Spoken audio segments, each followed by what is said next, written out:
Hey, all right, everyone. Welcome to the newest episode of Heal Thyself. Man, I am so excited. I'll tell you why. I'm back home on the East Coast, and I'm enjoying, and by enjoying, I mean dreading this cold weather every single morning. I miss California, I really do. But the beautiful thing is I get to bring in some of my favorite guests who can't come out to California to talk about some amazing stuff. So I'm happy to be here. Today's a very special day because we are going to be talking about something so important for us fellas, right? This is an episode dedicated to the men. I have not given men enough love on this show, and I am sorry about that, but please forgive me because today we're coming with the fire, okay? So we have a knowledge bomb coming up, no product review, and we have one of the best naturopathic doctors in the whole field coming in, a close friend of mine, Dr. Ralph Esposito. So without further ado, let's jump into the knowledge bomb.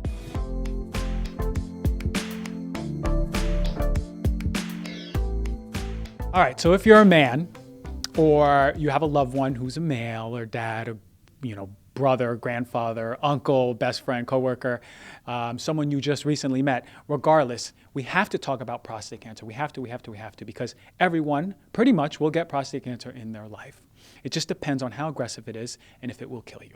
So excluding non-melanoma skin cancer, it is the most common cancer in men. Okay, we're going to get about 174,650 new cases.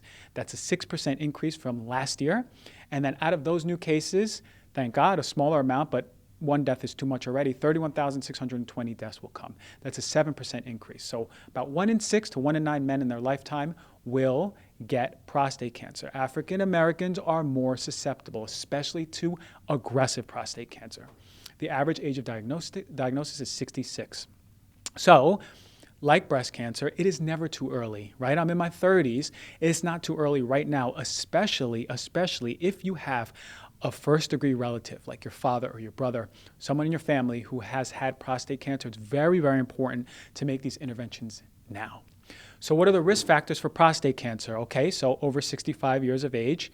It's rare to see someone under 40 with prostate cancer. I mentioned African American. Again, I said family history, very, very important. But I gotta talk about obesity. All right, 30% of Americans are obese. Compare that to Ethiopia, Bangladesh, Nepal, Madagascar. That's about 2%. We are the fastest growing country for obesity. And obesity is huge, not only for prostate cancer, but I talk a lot about breast cancer, the same thing, and many other cancers out there, okay? It is the fastest growing in the United States. The American Cancer Society suggests that obesity increased the risk of future prostate cancer. For men who were overweight, the extra risk was just 8%, but obesity increases a man's risk by 20%. And then talk about severe obesity, that boosts it up to 34%. Now remember, it's overall obesity, but we also have to think about abdominal, visceral fat, right? Yeah, that's talking about even the skinny fat people, right? That's still obesity. We have to think about what our abdominal fat amount is and how to reduce that. That's major. Unfavorable findings in surgery are tied into obesity, more likely for recurrence and relapse if you did have breast cancer. So the more excess body fat you have, the worse the prognosis, right? So I have Dr. Gabrielle Lyon coming in later, and we're going to be talking about the importance of muscle and fat ratios. And this is what I'm trying to push, is understanding that your body composition plays a huge role in the promotion and progression of cancer. So you got to stay lean. You got to stay lean, okay? So then we want to talk about diet, right? Naturally, we go right into diet. Diets high in saturated fat, particularly animal fat, and low in veggies are, like we eat in the West, are really promoters of prostate cancer, right? So we have an animal study in Nature Genetics that showed that a high-fat diet activated and deleted these certain genes that drive the metastasis of prostate cancer, right? So metastasis meaning the spread, right? So basically what that's saying is these high-fat diets have a negative effect on the genes, and it pushes the spread of prostate cancer, right? So fat is an essential macronutrient, but too much is no good, right? This is why sometimes I have a problem with the keto diet, because the keto diet really pushes a high level of fat. And high fats are associated with breast cancer, colon cancer, and as I mentioned, prostate cancer. And in this mice study that showed this, That their diet was about 60% fat, whereas something like the keto would have about 75%. So that was a mice study, but what about in humans? Well, in humans, we see that it was associated with a high risk of aggressive prostate cancer, the more fat, the more fatty or more percent of your diet that was fat. And for humans, it was also associated with recurrence of prostate cancer if you already had it. What about meat? There was a study in the Nutrition and Metabolism Journal of 2014 that reviewed all of the nutritional factors around prostate cancer. And they concluded that red meat, dietary fat, and milk should be minimized. And then fruits and vegetables, especially fruits and vegetables high in polyphenols, particularly fruits. These are very powerful antioxidant micronutrients, really important stuff. This is why I talk about plants. This is why I talk about variety. This is why I talk about color, because it's literally a safety net for all diseases and health overall, okay? So from all the available information they put together, of course, we need more randomized controlled trials, but really what we're seeing is that really, really high-fat diets, high saturated fat, low vegetables are a big issue, okay? In the Journal of Nutrition and Dietetics, there was a systematic review of all the literature. They went over all the literature to find out where the conclusive evidence was. So this is what they said, and this is what was their quote at the end of it. Although conclusive evidence is limited, the current data are indicative that a diet low in fat, high in vegetables and fruits, and avoiding high energy intake, meaning a lot of calories, excessive meat, excessive dairy products, and calcium intake is possibly effective for preventing prostate cancer. Okay, and this was a pretty strong study, actually. So what they were saying, again, is dietary fat, and particularly high fat, high animal fat, low vegetables are a big issue. Okay, so what about the overall risk for prostate cancer, right? What about for advanced prostate cancer, right? The aggressive one, right? Like I said, a lot of us men are going to die one day with prostate cancer, and it's not going to be the thing that kills us. But what about the aggressive one? Because I've seen many, many men die from aggressive prostate cancer that is metastasizing to their bones. So there was a review in the European Journal of Cancer Prevention showed that total fat intake and specifically saturated fat intake are significantly associated with the increase of advanced prostate cancer. They also noted that higher animal fat intake was associated with advanced prostate cancer. So maybe right now they're saying it's just overall saturated fat, but it might be the type of fat, because a few animal models are showing that the long chain saturated fats are the dangerous ones, which are the lards, the bacon, the dairy, the beef, the eggs, whereas the shorter chain ones like the tropical oils like coconut or palm oil may be more protective. This isn't definitive. This is just what they saw in animal studies, and we don't know how it translates to human beings yet, but again, as a whole, we have to be careful with our amount of saturated fat. It drives me crazy when they say saturated fat is back and we should just eat all this saturated fat, eat your butter, put it in your coffee, scoop it up and, put it in your salad. That's overkill. That's too much. The monounsaturated fatty acids, these are avocados, nut butter, olive oil, different nuts and seeds. They were thought to be very protective, but right now it's inconclusive. And what I'm getting at is the Mediterranean diet, right? I studied under Gio Espinoza, and I did my whole preceptorship in urology, so I saw a lot of prostate cancer early on. And really what he was pushing is the Mediterranean diet or something more plant-based along that spectrum, not only for longevity, but also for prostate cancer. And that involves a lot of olive oil. But as I just said, the monounsaturated fatty acids we thought were really protective, like olive oils and avocados and nut butter, which are amazing in their own right. But when it comes to prostate cancer, it's inconclusive right now. Whereas the polyunsaturated fatty acids like salmon, walnuts, sunflower seeds, soybeans, safflower, flax, those omega-3s are really important because they are going to be protective for prostate cancer. But remember, the ratio between omega-3s and omega-6, and I talked about this on other shows, is really important, right? Omega-6s tend to be pretty pro-inflammatory in the body, and Americans eat typically 30-to-1 ratio, 6 omega-6 to omega-3. We want to bring that down to like 4-to-1 or 2-to-1. So make sure that you understand what foods are really rich in omega-3s and bringing those into your diet and reducing those really high omega-6 ones, okay? So why do these fats promote prostate cancer? And sometimes, in many cases, as I said, aggressive prostate cancer it promotes something called insulin-like growth factor, which really pushes the growth of cancer cells. It has an effect on androgens, remember testosterone, things like that. And it increases reactive oxidation species in the form of something called lipid peroxidases. These are oxidants that can damage DNA and start the induction of the cancer process, or if there is prostate cancer, really start pushing it forward. Okay, other risk factors, BRCA1, BRCA2, just like breast cancer. If you have BRCA2, especially, that's the one associated with more aggressive prostate cancer. Smoking, STDs, infection, really important.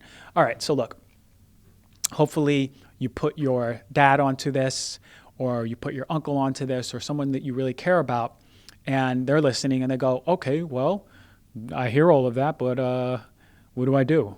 I'm here to tell you what you're going to do. Here are the recommendations, all right? Do the Dutch test yearly. A Dutch test is a dried urine test that will show you your hormonal breakdown, not only overall hormones, but their metabolites. Very, very important to be doing this yearly, especially if you have a history of prostate cancer or a family history of prostate cancer. Movement and exercise. I talked about obesity. I talked about the importance of muscle to fat ratio. So important when it comes to prostate cancer. Lose weight. If you're obese, you got to lose weight. There's no way around it. It's going to be one of the, probably the best intervention you can make for reduction or prevention of prostate cancer, or reducing symptoms of prostate cancer and being in remission. Veggies, less animal fat, I spoke about that. High omega-3s, really cool, found to be protective in prostate cancer. These are things like salmon, sardines, other fish, chia seeds, hemp seeds, nuts, beans. Vitamin D, you want to have it at a sweet spot of about 60, not too high, not too low. I did say omega-3s, but I failed to mention that what they do is basically they inhibit the cell proliferation of these prostate cancer cells, and then they inhibit something called angiogenesis, where these prostate cancer cells are asking new blood vessels to grow around so it can feed them. It actually inhibits, so it's really important to start working with those. It also protects the cell, the mitochondria.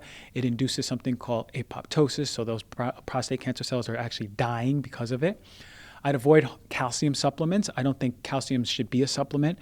You should never give someone a calcium supplement. I don't know why doctors recommend that. Calcium supplements are no good, especially in the context of prostate cancer, but they don't necessarily do anything for the bones at all. Hormone disruptors, xenoestrogens, get off plastic, get off BPA. Know what xenoestrogens are, know what BPA is. You can find it also on the lining of different canned foods like beans or tomatoes.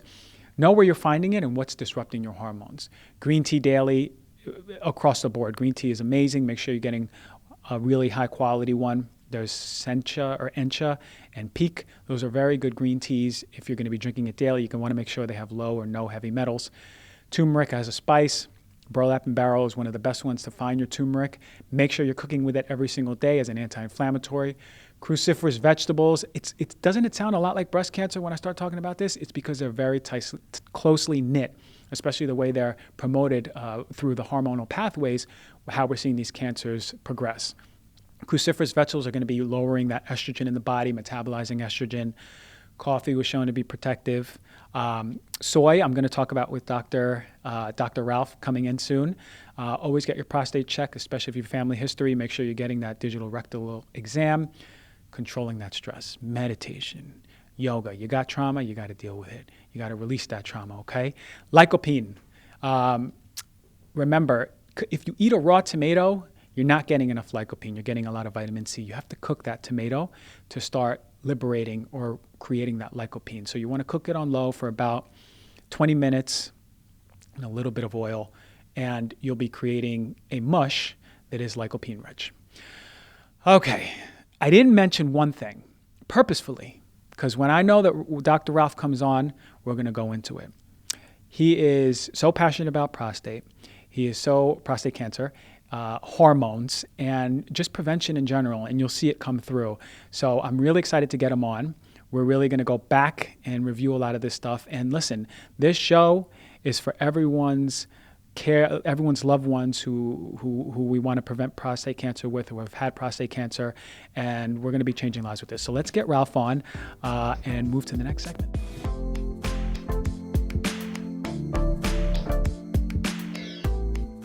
Hey, all right, everyone. Today's special guest is actually a close friend of mine. I've been waiting to get him on since day one, and he's here. I'm over here on the East Coast. This is my first East Coast show that we're doing. And without further ado, I have to introduce my man, Dr. Ralph Esposito. What's up, guys? Thanks for having me. Yeah, I mean, when I say Ralph is the man, he's the man. On the weekdays. On the weekdays, On the weekends, it's all you, bro. Is it? Okay. So Yeah, man. you and I went to school together. We did, yeah. Yeah. You were a year ahead, or almost A 2 year. years ahead. A year or two. Yeah. And I remember for 2 years, I tried to get you to come out and be social, and all you wanted to do was study prostate and everything else, right? Yeah, basically, I was had my head up my other terms. Yeah. But I was just studying, man. Yeah. I was real serious about that. And I appreciate that. I wanted to give you a little bit more balance, but then, but it's good because you found your way. We both had the same mentor also, We did. Dr. Gio, That's right. Yeah. up in NYU. I know. I trained with him. Well, I met him when I was at NYU, so almost 7 years. Yeah. I was at his birthday last week. Yeah. 2 weeks ago. And he's an amazing guy. And the reason why, I mean, I dedicated this whole show to prostate. So this is basically the men's show. Now, the audience is a lot of women, but we have people in our lives who we care about who are men, right? Dads, uncles, brothers, coworkers, I don't care who it is, right? Yeah. So we need to give these fellas a lot more love. Yeah, well, and the key to a man's health is his partner. Yeah. Whether that's his wife, his girlfriend, his fiance, or his boyfriend, or whatever Yeah. it is, that the partner is there. So women, men, everybody needs to contribute to a man's health. And how many times have we seen, even back in school, that it was always really the woman dragging her boyfriend or whatever to the clinic? Oh, yeah. He's like, what is this naturopathic medicine? I don't know. And then she's like, no, honey, you got to come check it out. Yeah. But it's pretty incredible, the work that you're doing. You and I really started like putting information out there at the same time. We've gone through this journey pretty much We did. together. Do you remember the manifestation? Yeah. We had this whole conversation. We were like, yo, Yeah. in another year, we're going to manifest this. This is going to happen. Yeah. Look at you where you're at now, right now, Yeah, bro. and we stated this, and you yourself too. So, Yeah. Ralph and I did have a conversation about what we want to create in our lives back when we came out of school, and we were just like wet behind the ears, taking you know patients and making ends meet. But it's beautiful that what you've created in your life. So let's tell the audience and listeners a little bit about what you do. You're here in New York, right? I am in New York. Yep. Okay. So undergraduate training at NYU nutrition. I then went to University of Bridgeport, finished my naturopathic degree like you did, also have my acupuncture degree. So I have a mix of Western medicine, Chinese medicine, naturopathic medicine, trained at NYU Urology for about 7 years, published a few papers, a few textbook chapters there. Now I've practiced in a private practice in New York City. I help coordinate and co-care for patients with other doctors in the practice. And we focus on essentially, my focus is focusing more on the hormonal aspect, the lifestyle, the nutrition, the lifestyle medicine that we do for our patients on a daily basis to make sure that they can improve their health span and their lifespan. So I think people increasing their lifespan means nothing unless you're actually improving their health span. And that, preventing prostate cancer, it's all about preventing chronic illness. Yeah. With a focus mostly on the male side hormonal aspect. That's kind of like my jam. Yeah, that's the jam. I mean, prevention is something that we are not paying attention to. Not we in particular, but I'm just talking about for all of the conventional paradigm is, you know how it is. We all know how it is, right? It's sick care model. It's hard to get society doing things until it's in front of them. Like, I mean, look, I would be a hypocrite to say like, I don't stretch enough until my back hurts. You see what I mean? But, people don't do things till disease manifests. But I'm really trying hard to have women understand and men about breast cancer and what to do. Yeah. And I think you're doing a lot of the same thing. So I want to talk about prostate cancer. We could talk about it. Right? And I know you love it as much as me. I talk about it too all the time, man. And today's show was dedicated on prostate cancer. If we can save one life today, one guy to go to the doctor today. We can, 100,000%. I'm happy. Yeah. So actually, a family member of mine had a scare, I remember, with prostate cancer, and you were right there. The same one. Yeah. We were talking about it. So what are some things that men need to start doing now? I mean, like we don't think about our prostates. We're in our 30s, right? How old are you? Turning 30 in a few months. There you go. Amen. All right. So we're in our 30s. And what do we do? What do we do? How do we start? What do we think about? It's too early to think about prostate, right? No, I don't think it's ever too early to talk about or think about your prostate. So my grandfather had prostate cancer. Thankfully, my father did not. But the first thing that you have to do is take a step back and say, am I at risk? If you are at risk, then you must be more vigilant in preventing prostate cancer. That's exactly the name of the game. I'm not about treating prostate cancer when it comes along. You have to get ahead of it.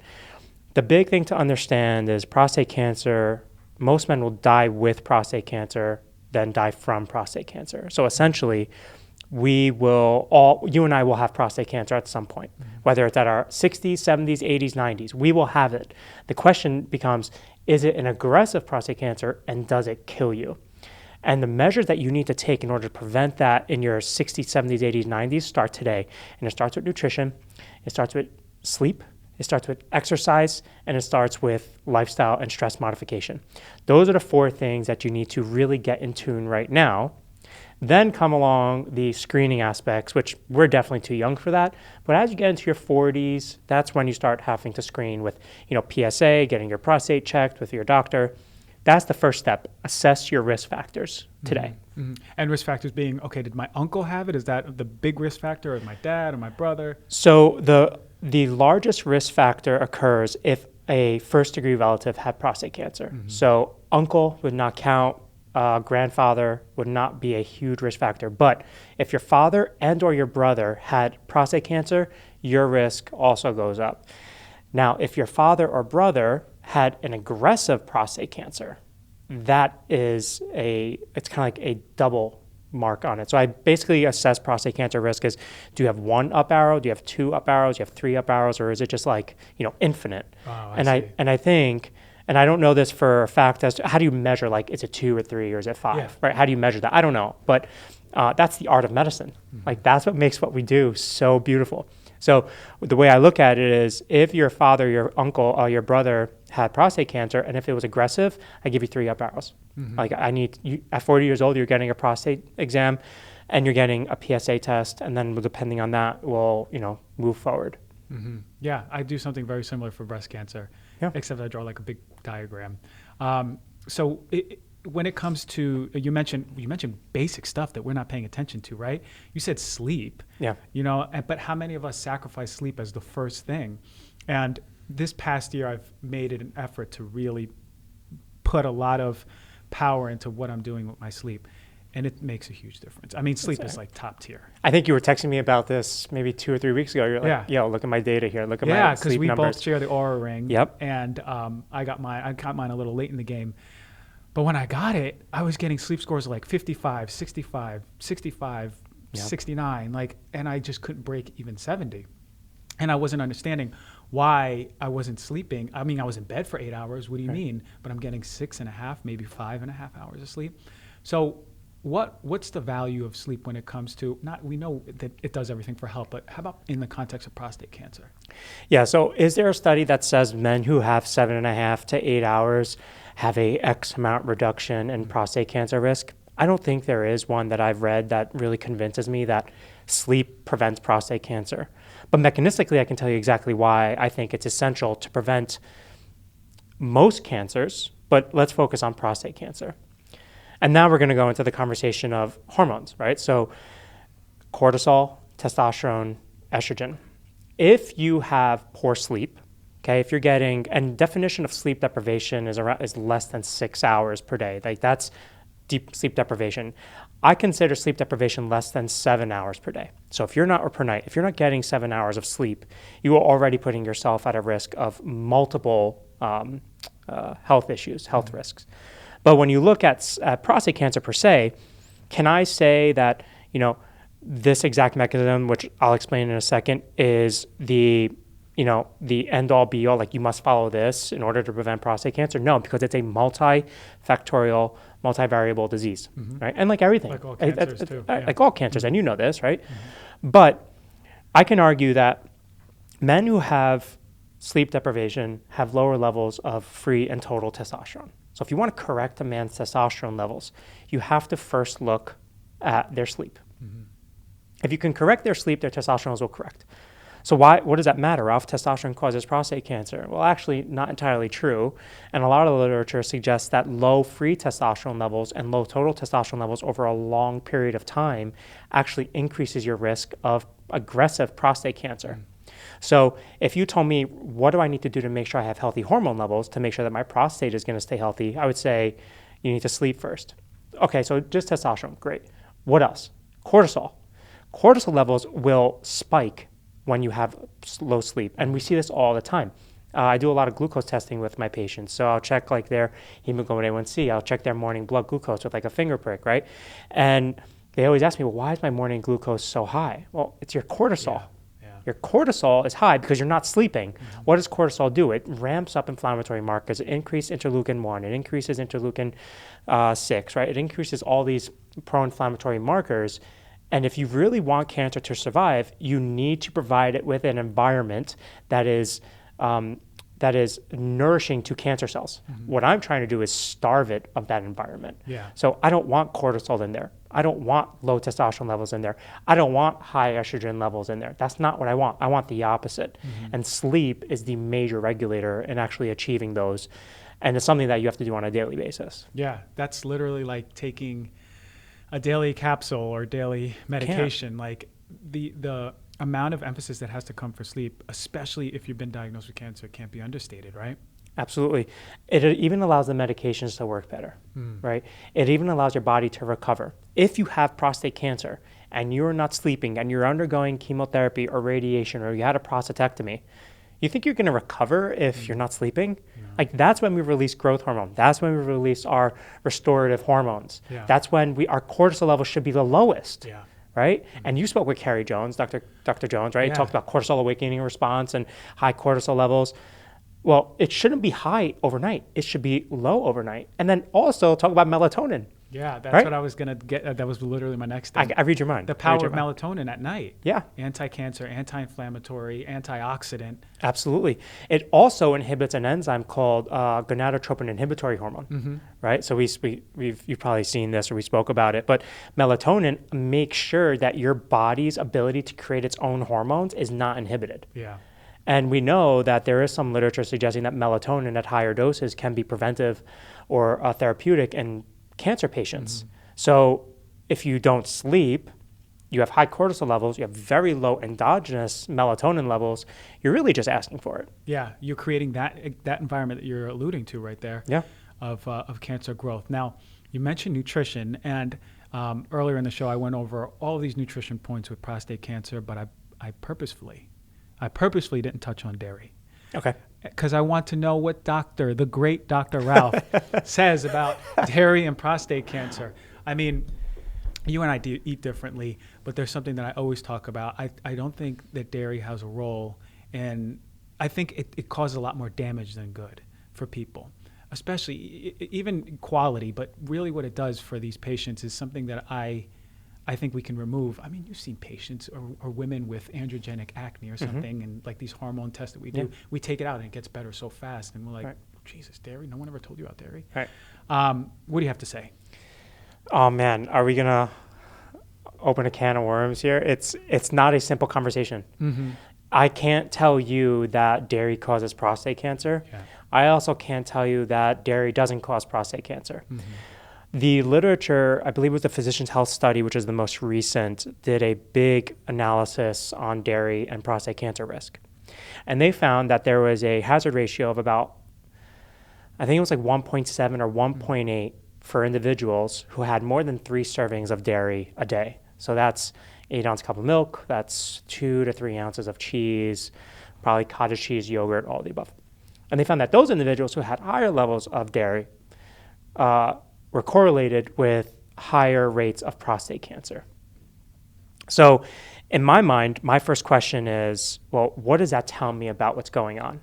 And then I looked into the study a little bit more, and they actually assessed people who already had prostate cancer. So then I asked the question, are people with prostate cancer, should they avoid dairy? And that is probably where I would say, you know what, you probably want to hang off on the dairy right now until we can have a better understanding of what it does. But can I say at my age or your age or even somebody, 40, 50 years old, does dairy cause prostate cancer? I can't say that it does. And epidemiological studies are really hard to interpret because really what we're doing is we're looking back and we're taking huge amounts of population. Like really hard. It's super hard because a hazard ratio of 1.87 is not very moving. Like, for example, we can say cigarettes cause cancer. Cigarettes cause lung cancer because the hazard ratio and the relative risk ratios are the upwards of like 5 or 10. So that tells you that there's a very, very, very strong correlation. This is not about like statistically significant or not. This is like how strongly are they correlated, right? And that we know, like cigarettes, don't do it. Really, really bad for you. Dairy at a 1.8 or a 1.9 or like those are the numbers that I've been seeing. Can I conclusively say that this is something that you absolutely need to avoid from your diet? I would say if you had to take a chance, right? And if you could live without dairy, like what do you lose from that? And what do you gain from that? I usually tell people that they should avoid a lot of dairy. Yeah. Because it's a crap food, right? It's literally a crap food. Overall, yeah. Yeah, I mean, there's the way that we process it, the way that it's heated, the cows that it's coming from. Like, have you ever seen a baby calf drink milk from a cow on a farm? No, they stick suction cups to them and they pull out their milk, right? That's not a normal environment. So it's a very, very touchy conversation. I think the literature is not entirely clear yet, but for somebody who has prostate cancer now, and they're like, if I have this dairy, will it kill me? I can't say yes. I can't say that it will, but I don't see any downsides to removing it. For sure. And I always do it. Anyone who has prostate cancer, no more dairy. You know, we have enough alternatives now where you'll be fine. Yeah. You know, unless they're really, really into it. They're like, no, it drives my life. And then we talk about, are you addicted to dairy? Right. You know, because casomorphins and whatnot. Really interesting. So then that like transitions to another food like soy then. Oh. Right? Because, and this is something I've always been confused about because I'll see some things, yes soy, then I'll say no soy, right? In the context of prostate cancer. Yeah. And I spoke to Gio about this before, and I think he was for it, but where is it now? Because I haven't been, you know. I don't think the verdict is out. I think what I follow the rule of is soy is so contaminated with glyphosate and it's genetically modified. It really serves, it's a crap food. I keep on using it. It is a crap food. Like it's a filler food, right? You shouldn't be adding to your diet a filler food. Now, is miso better? I think the research shows that miso is probably neutral. I would advise men to stay away from soy or any type of phytoestrogen at very high doses. But then that comes into the conversation, well, what about flax? Right, because flax has phytoestrogens in it. So do beans and so do legumes. I think the poison is in the dose. I see. So really eating it as like a central part of all the time. Yeah. I would say if men had to have any type of soy, miso is probably okay. But I probably would not advise them to go ahead and have tofu as part of their mainstay diet. But now we see all these therapies, right? Like the Gerson therapy, which it's a very high soy, high phytoestrogen diet. And there are a lot of people who have benefit from it. I had one patient who personally I met and he was like, I'm doing the Gerson therapy. I was like, that's fine. That's cool. Do it. Like if you want that to work for you, that's great. I don't know how long this is going to last.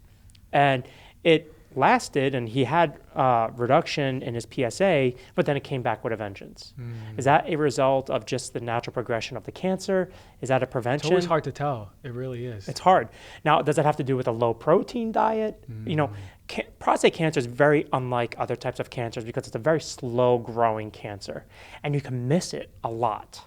And that scares me. You know, a lot of doctors will say, you know, you shouldn't be testing the PSA. Well, what else is there? What do you got? You want to just do a digital rectal exam and you just want to feel guys' prostates? Like that's not very sensitive either. Yeah. So coming back to the conversation of soy, it's if you had, and you also have to look at different populations, like the Japanese population and Chinese population, they have higher amounts of soy in their diet. But when they come to America, their risk of cancers go up. Yeah, in like 1 or 2 generations. It's quick. Yeah. So is it the combination of the soy with the standard American diet? And I think that's really what we come down to is if you establish a milieu, a hormonal milieu that is pro-cancer growth, I don't know if one particular ingredient in there is to blame. I think you've just created the perfect storm, and it's going to be really hard to reverse that. Yeah, for sure. That's great stuff, Ralph. What about So we spoke about androgens. You're talking about testosterone too low. Yeah. And then a lot of people talk about testosterone too high with Right. prostate cancer. So you really, it's so important for you to get it right in the middle, good level of Yeah. testosterone. That's the first part of the question. And the second part would be like, all right, what about folks who are on like androgen deprivation therapies? Yeah. Where do we go now with that? Yeah, so I just read a study the other day about androgen deprivation therapy, aka Lupron, but there's other kinds now. Yeah. And essentially what they do is they chemically castrate a man. And I, at NYU for so many years, at NYU Urology, most men, where they're on androgen deprivation therapy, they have to be on it for life. Yeah. Most of the time they're on it for 5-10 years, and when they stop, the cancer comes back very aggressively. So that's the second part of the question. The first part of the question is testosterone. Is there a happy medium? What is the Goldilocks rule? I don't know if more is better, but I definitely know that less is not good, right? So the question becomes: are supraphysiological levels of testosterone beneficial? And the answer to that is we have no idea. Nobody does studies on, if your testosterone is 1,000, is that better than if it's 500 or 600? Testosterone, the range is from around, depending, the fifth percentile is around 300 nanograms per deciliter, sometimes goes up to 1,000 or 1,200 nanograms per deciliter. 300 to 1,200. If you don't fall within that range, there's seriously something wrong, right, as a man. So that's the first thing you need to address. Then you have to look at free testosterone levels. And that is usually from about like 3.5 to upwards to like 20, it's about 5 to like 20 nanograms per deciliter. And I like to have men around the 50th percentile. Why do I want them there? So the reason why testosterone gets such a bad reputation with prostate cancer is something called DHT, right? So I think that's where you were going with like testosterone levels too high. Yeah. And DHT is a byproduct of testosterone by the enzyme 5-alpha reductase. So there's certain medications such as finasteride and dutasteride that reduce the activity of 5-alpha reductase and prevent the conversion to DHT. And in earlier studies in animals and dogs, we found that dogs who were castrated, basically their testicles were removed, their prostate cancer, they didn't get as much prostate cancer, and their prostates decreased in size. So that brings to the assumption that DHT or testosterone is contributing to that. Well, the research now does not suggest that that's the case.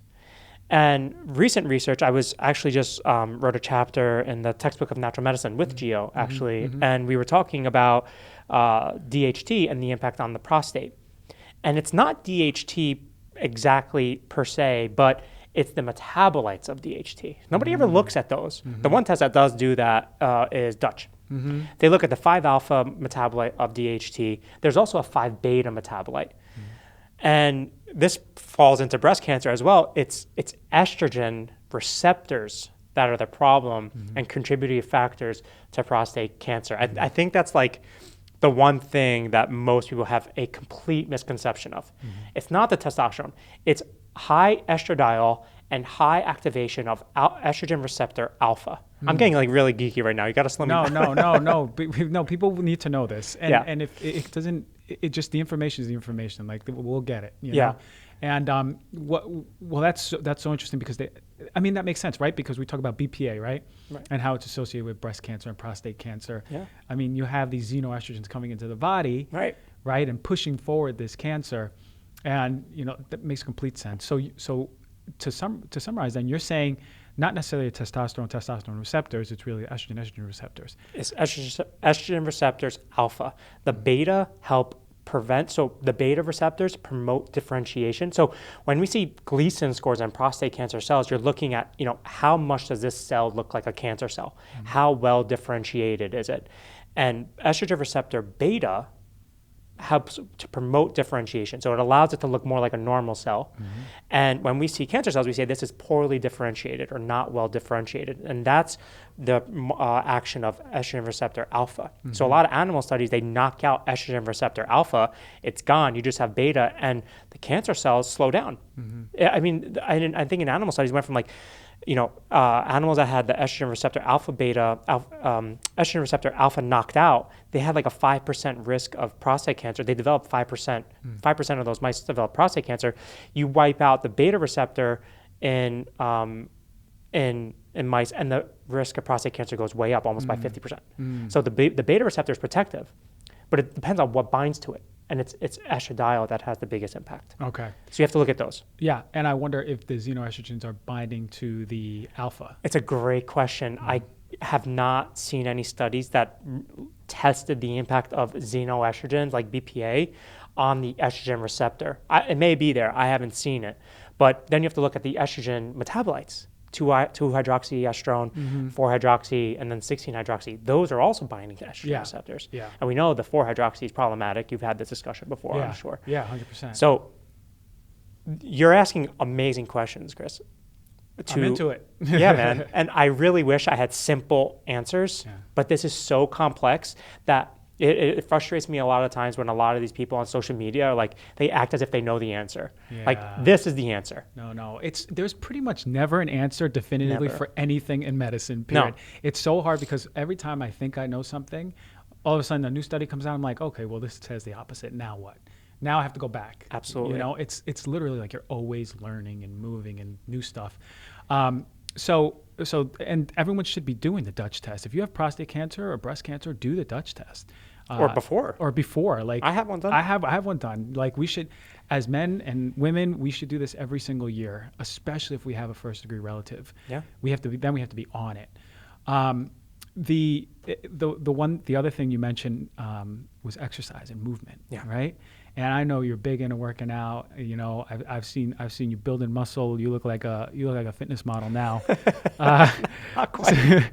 So tell me how important is movement and exercise for these folks for prevention in the folks who have been diagnosed? Yeah. So if you have prostate cancer, you have to exercise. No ifs, ands, or buts. You have to exercise. And why? Well, because if you have to go to the point of androgen deprivation therapy where you have to be on something that basically brings your testosterone levels to literally zero number, right? Or undetectable, that is going to have a huge impact on your bone density, right? So a lot of men, fractures, falls. Like what kills older people? It's falls, right? Because their bone density is very low and weak. But that also has a lot to do with your muscle mass, right? So in order to maintain your structure and your function, you need to exercise and move the muscle. So that's number one. But a lot of the literature suggests that 3 hours of exercise per week, 3 to 4 hours of exercise per week, high intensity exercise. I'm not talking about like walking around the mall. I'm talking about like getting to the gym or getting to like a park or something. I see you work out at the park a lot, which is awesome. You could do that in California. Yeah. You can kind of do it here, but it's cold. But exercise prevents the progression and and promotes the prevention of prostate cancer. Well, why is that? Well, I don't think there's an illness that doesn't benefit from exercise. And essentially what it is, it allows you to metabolize your fuels better.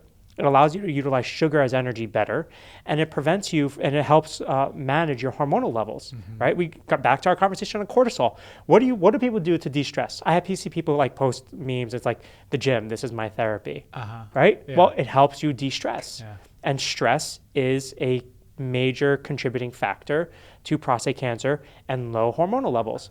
I mean, it's really just not as much more difficult as it is that the stress and the lack of exercise puts an increased stressor on your hypothalamic pituitary gonadal axis and your adrenal axis. So you need a way out. There's meditation, there's journaling, there's grounding, which you love to do. Love it. Sleeping, and then there's exercise. Yeah. And I think exercise is one of the biggest factors. Same with breast cancer, man. Like I feel like we could have the same because when I say with breast cancer. Yeah, exactly. This is why I want to have this conversation because we haven't given enough love to the men on the show, but or who listen to the show. But we absolutely, I'd be remiss if I don't talk about breast cancer. Yeah. Well, speaking of breast cancer, BRCA gene, right? We've Yeah, spoken about 1 and that 2, before yeah. in person, 1 and 2. Also associated with increased risk of prostate cancer, Yeah. not just breast cancer. Yeah. So I asked my men, has anybody in your family had breast cancer? Yeah, my mom had breast cancer. My sister had breast cancer. I need to screen you for breast cancer, but also more likely prostate cancer. Yeah, amazing. You have to. Yeah. And one thing that I wanted to talk about was in exercising, the obesity or just fat to muscle ratio, that plays a big role too, right? With Absolutely. Hormones. Absolutely. Insulin is the most pro-carcinogenic hormone in the body, arguably the most pro-carcinogenic hormone in the body. If you really want to fight cancer, keep your insulin levels low, right? So we see all these scans that say, well, cancer cells love sugar, right? Like, look, we put sugar in a cancer cell and it lights up on the scan. So they blame sugar. Yeah. Sugar's not the biggest issue. Yeah. It's insulin. Yeah. It's the insulin that's getting that sugar into that cell. That's the problem. Insulin is an anabolic hormone. It promotes growth. It promotes IGF levels. Constantly elevated or chronically elevated insulin levels is a sure-proof way to say, I'm really just asking for trouble. I'm asking for Alzheimer's. I'm asking for cancer. I'm asking for heart disease. Yeah. Like, if you really want to get those things, just have a bagel every day. Yeah, gotcha. Amazing. That's why you're so vigilant in testing people's insulin always. Oh, yeah. Yeah. So Everybody. And so how do the people listening, how do they test their insulin? What do they do? Number one, you have to check a fasting insulin, always. No negotiations. If you have a doctor and he's going to do testing, you have to check fasting insulin levels in the morning. You always have to do that. And levels have to be, most labs do, less than 12, less than 10. I like to see it less than 9 or 8. Lower, typically the better, unless it's super low and you have a low C-peptide. So a C-peptide is a protein that's attached to insulin and allows you to know if you're making enough insulin or not. I very rarely would somebody come to me in their mid-30s and be like, I have a low insulin and a low C-peptide. Like, okay, well, we need to screen you for type 1 diabetes, right? But you always have to have insulin checked in the morning while fasting, no excuses. Okay. And then you can do other things that can check your insulin levels throughout the day or check your response to insulin levels. But essentially, insulin is a much more sensitive marker to diabetes than fasting blood glucose and hemoglobin A1C. You will see an elevated insulin way before you'll see a blood glucose above 100. Makes sense. So if anyone has been diagnosed with prostate cancer or even breast cancer, make sure you're always checking your insulin. And how often would you suggest that these folks check it? Every blood work. Every blood work. I do it time usually every 3 to 4 months. Okay. Why not? Yeah. It's super cheap. It's really quick. It's just an add-on test. It's sensitive enough to let me know what's going on with your diet. But you have to look at it in the context of, like, look at your triglycerides, look at your lipids, look at your lipoproteins, look at your fasting blood glucose, look at your A1C, look at your adiponectin, look at your leptin, right? I feel like there's a smile on my face because I love this stuff so much, and it frustrates me immensely that it's just not. It's not tested for. It's not standard. Yeah, it's not standard. I know. Why? So I'll have like a patient who's gotten blood work comes over and I'm like, why are they just testing this? I basically have to do everything over again. And it's frustrating, right? Because, it's money out of their pocket too. Yeah. It's like TSH. Yeah. Oh yeah. Same Great. thing. That's all. That's all we got. That tells me a ton. Yeah. Yeah. Hypothyroid. So Ralph, that's amazing stuff. What other nutritional factors, back to that, do you suggest for folks who really want to prevent or just be their best right now? Like what? In plants. terms of, we love plants, right? Yeah. In terms of prostate cancer, Yeah, or just in terms of prostate. I don't think anybody will ever argue that you ate too many vegetables, right? It's like, man, I ate too much salad today. I gotta hold off on that. Yeah, you can't. You can't. Like, you literally cannot. Before I came, I had a huge bowl of arugula with some sesame seeds, some tahini dressing, lemon, walnuts, pumpkin seeds. That was my lunch, and a little piece of salmon, right? That was lunch for me. So I think when you look at other nutritional factors, you have to focus on plants, okay? But that doesn't mean that you shouldn't have protein. Right. That doesn't mean that you can't have chicken and beef and salmon. My number one thing, and above all things, is whole foods always, right? If you could look at a nutrition label on it, you're probably going down the wrong route. Now, I would argue that I get some of my food from Trader Joe's, which has labels on it, but really, like, if you could just take it out of the bag and put it in a bowl and it's a whole food, like arugula, like lettuce, pumpkin seeds, artichokes are great. I try to get people to eat those things. Now, I would advise people to stay away from charred meats, and processed meats. Yeah. I don't think anybody has ever said this hot dog is good for you. Mm-hmm. Yeah, for sure. Those are my mainstays. And the charred meats is because of? They increase the production of heterocyclic amines. Mm-hmm. Heterocyclic amines can react with your DNA, cause DNA damage, and that can increase your risk of a multitude of illnesses.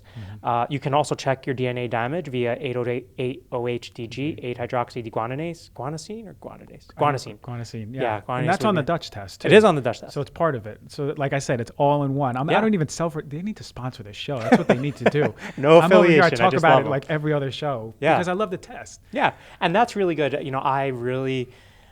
I promote things because I like them, not because I'm affiliated or anything like that. For sure. And the last thing I wanted to talk to you about was, how about environmental stuff? Like, what things do we need to be watching out for? I touched a little bit on xenoestrogens. We went into that. Are there anything else that really would be affecting our health or predisposing to prostate or progression of prostate or anything? I think the other lifestyle factors, I think we certainly touched upon all of them. The only thing that I could really, and which is super obvious, is smoking. Yeah. Right? But even vaping as well, because there's also a lot of heavy metals in there, right? So you have to be careful that you're not vaping from something that's completely unregulated. Yeah. Is there literature showing that, heavy metals are a cause of certain types of cancer, particularly prostate cancer? I'm not very clear as if that's actually the case. But I can't tell you that arsenic, cadmium, lead, and mercury is good for you. Yeah. Right. 100%. So you have to make sure that you're avoiding those things. There's other toxins in the environment, like PCBs, which are found in a lot of fish, especially farm fish. What is that doing to your body's what I call the allostatic load? And I don't think enough people talk about this. So the allostatic load is essentially the threshold as to which your body can handle and maintain homeostasis. And anything above that load or anything above that threshold completely throws off homeostatic and equilibrium function, and the body then dysfunctions and causes aberrations in the cellular metabolic function. In a short way, if you do too much to your body, causing too much damage to cellular organelles, mitochondria, nucleus, Golgi apparatus, and the plasmic reticulum. Like, we're going like really deep here, like high school bio. Yeah. High school bio, right? Damage to those things by all these other factors will throw off your system. Your body will not function optimally. And how do you reduce that? Well, this is where I get into the conversation. It's not just your sleep. It's not just your diet. It's not just your exercise. It's not just the dioxins and the heterocyclic amines. It's all of these together that when they cause damage, they're going to push you to your limit. And it's like you get burnt out. Once you reach above that limit, it's really hard to revert back. That's the same people say like, oh, I've had dairy my whole life and now it's bothering me. Yeah. Well, great, because all throughout your whole life, you've also been eating a bunch of sugar. You've also been drinking tap water out of horrible faucets, right? Like who knows what's in there? You've reached your load. I need to bring you back to baseline. Yeah. I use the same analogy with cup and just filling up a cup, and it's overflowing. So and it's hard to say with environmental toxins, how much each of us can handle, because your cup may be a gallon, it might be my like a little shot glass, you know. But I remember Dr. Diane Fong came on the show, who was actually part of our. She went to our school. Yeah. She said that cup, the size of it, is based on your daily stress. Absolutely. So again, that goes back full circle to what you really preach a lot about, is handling your stress, because we know the damage that it does. Well, it happened to me, right? I'm lucky. I can handle caffeine. I used to be able to handle alcohol, although I don't really drink much anymore. But I was having occasional dairy. I'm Italian background. Yeah. If my mom saw that I completely did not have her lasagna or something like that, it would break her heart. Yeah. So I said, okay, Mom, I'll have the lasagna for you. I love you, Mom. Yeah. I will eat this for you. Yeah. And it tasted really good. But that started happening very frequently. And then my girlfriend and her mom, they were making stuff with dairy in it that was hidden, like artichokes, stuffed artichokes. and there was Parmesan in there, right? It's like, who would have thought that? I knew that, but I was like, wow, this tastes really good. Parmesan and meatballs, right? Or people put Parmesan and cheese in like hummus or Who would've tahini. known? Right. Yeah. You have no idea. Then I started getting eczema on my elbows. Oh, you did? Yeah, I was like, what is going on? Like, this is not me. Like, I don't react to mostly anything. Yeah. And then I was like, you know what? I have to cut out dairy. And it took 6 weeks of no dairy, 0, no artichokes, no meatballs. 6 weeks. 6 weeks, and my elbows are perfectly fine now. Wow. They're great. That's incredible. But it shows you that I have reached my load. Ralph, dial it back. And that was the one thing. And we're so in tune with our body that I really wish like more people were able to be in tune, because you can identify what that trigger is, and we can identify it. I was like, okay, it's a dairy. Got to cut it back. Everything back to normal. Yeah, get in tune with your body is what I tell people, because some people are like, oh, I just had the stomachache for the past 8 years. I don't know what it means. Yeah. So let's get more in tune about what we're eating and what we're putting in our body in general. All right, Ralph. So where can people find you? Oh, Instagram is probably going to be the best way to find me, at Dr. Esposito. Website is soon to be out, drralphesposito.com. But Instagram is probably the best way to get the most information from me. Yeah, and you're putting it out there, and it's very detail-oriented, just in the way you do it in your style, man. Like, I geek out. Yeah, you definitely geek out more than anyone I know, and I appreciate that because I'm able to geek out with you. All right, thank you, Ralph, for coming in here, dropping some knowledge, helping a lot of people. I hope so. Yeah, no, for sure, and you have been for quite a while, so I got much love for you, brother. Thanks, man.